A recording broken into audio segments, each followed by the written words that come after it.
Oh my god, oh shit, నాయనా flash man. ఏ విధంగా సహాయపడగలను? ఓ 50,000 అప్పుంది, తీరుస్తావేంటి? పైనాపిల్ల ముళ్ళున్నా మనసు మాత్రం వెన్న. ఈ కాఫీ వద్దురా, కాఫీ బయట దొరుకుతాను మాకు దండిగా గానీ కాఫీ బయట దండి వచ్చినప్పుడు కాఫీ తాగి పంపించే అంత విషయం సగం వింటానికే చిరాకు నాకు. రెండోసారి కూడా వినాలా? అవసరం లేదు మాకు. వెళ్ళి ఫస్ట్ కాఫీ తాగన్నా ఏ అవసరం లేదు. పైన దండి బయట 5 రూపాయలు ఇస్తే పోతారు. ఇల్లారా ఈరా లేకుంటే ఇప్పుడు ఏం చెప్తారు కానీ మీరేం ఇచ్చేదే ఉందే నుంచి. ఆకలి తీరింది కదా అని అడుక్కోవటం మానేస్తావా స్వామి? అంటే సెల్ పాయింట్ అంటే ఇప్పుడు ఏం వాడుకోలేదు.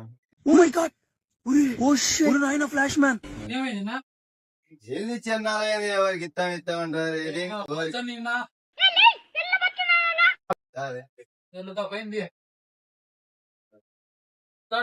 బాగా మంచిగా సో ఇట్లాంటి చేంజ్లు మా పెద్ద ఇచ్చేయి. ఓయమ్మా చానా చిన్న సెకల్ ఎవరా నీలా తీసుకొని పోరా.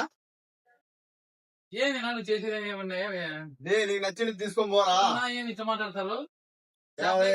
చెల్లి అడిగితే మధ్యలో వచ్చిన వ్యాపారం నాదేందో తెలుసు. గుడిచెట్టు నా కొడక, నక్కలు నా కొడక. ఉండు నా చెప్తాను ఇస్తానని. షాపులేకి రాలేను వద్దానే. నీకు నచ్చినది తీసుకొని పోరా. అన్ని నచ్చినాయి వాట్ ఈస్ దిస్? నేను ఇంత స్వీట్ గా మాట్లాడుతుంటే రిప్లై ఇవ్వకుండా వెళ్ళిపోతున్నాడు. నాకేంది కట్ట